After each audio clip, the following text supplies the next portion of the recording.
And we are back here in DepEd Hours tele-turuan for week 3 of quarter 2. The sixth language feature of exposition is the evaluative language.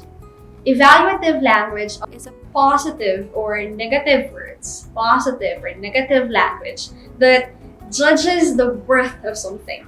It suggests the degree of approval or helps compare ideas. For example, we can say important, best, most, truth, largest, more popular. In these words, we are putting our own judgments into a certain subject.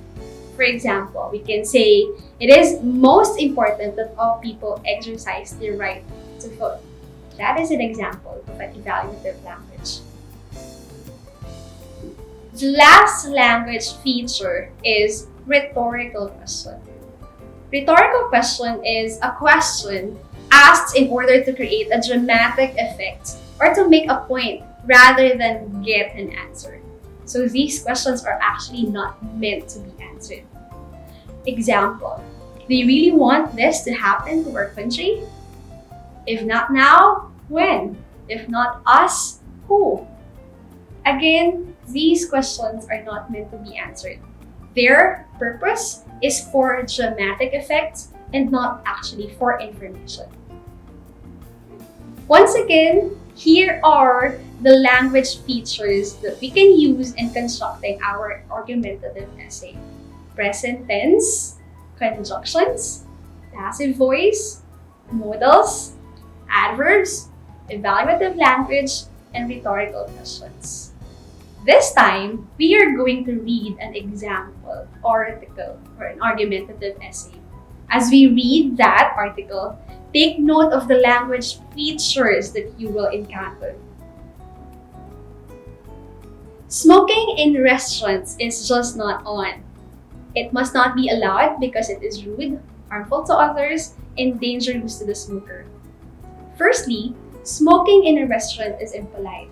The smell of the smoke affects all people and can turn them off their food. People pay to taste good food and not to be put off by foul-smelling smoke. Another reason smoking should not be allowed in restaurants is the harm it can do to others. Passive smoking, that is, breathing in smoke made by a smoker, can lead to asthma attacks and even cancer. Finally, smoking is dangerous and a health risk to the smoker. Cigarettes causes health and lung disease, and people should not smoke anywhere, not just in restaurants. Have you noticed any language feature used in that article? I want you to take a look at the bold-faced texts written in red. Must not be allowed, should not be allowed, can lead to asthma attacks, should not smoke anywhere. That's right. They exhibit the use of words that show the author's attitude by the use of modalities. What about the texts in blue? Let's read them.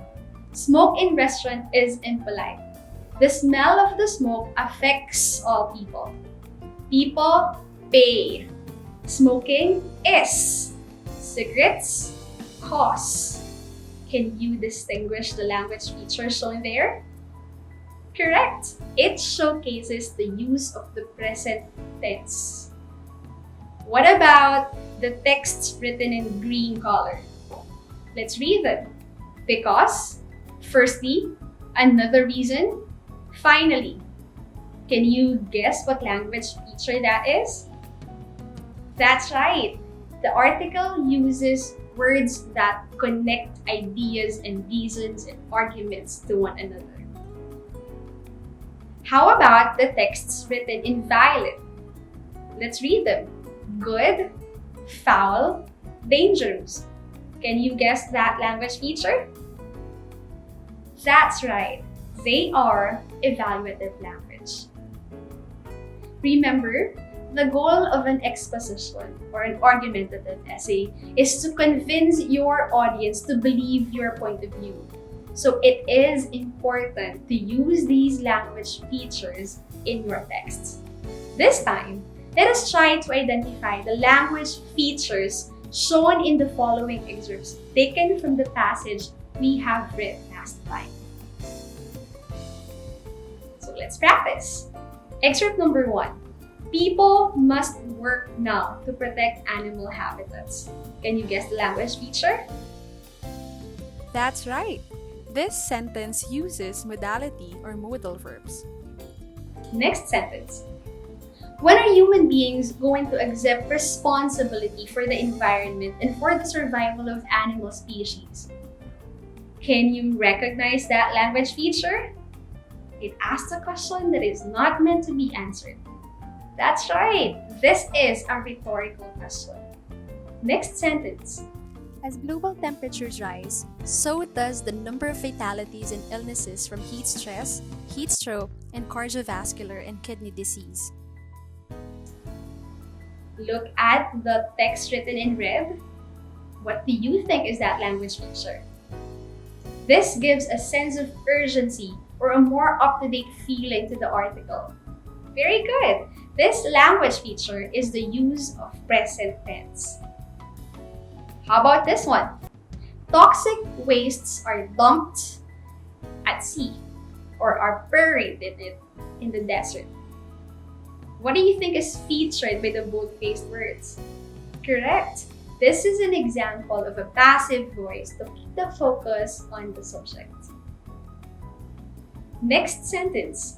The continual destruction of animal habitats to make way for spreading urban populations or increased farming lands for growing food is not right and concerns me greatly. What do you think is the featured language in that article? Great! This is an example of evaluative language. Next sentence. It is understood that the danger will pass because the water has subsided. What about this one? That's right. This is an example of a conjunction used to connect reason to the action. And lastly, people are encroaching on animal territory and soon animals will no longer have the space they need. Can you guess the language feature in here? That's right. This is an example of the use of adverb to show sequence of time. Congratulations! We have now finished discussing the key structural elements and the language features of an argumentative text and an exposition.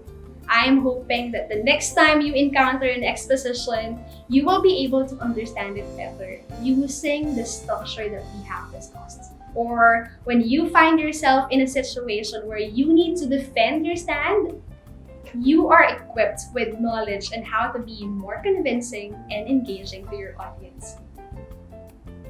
And that concludes our tele-turuan session for Tuesday.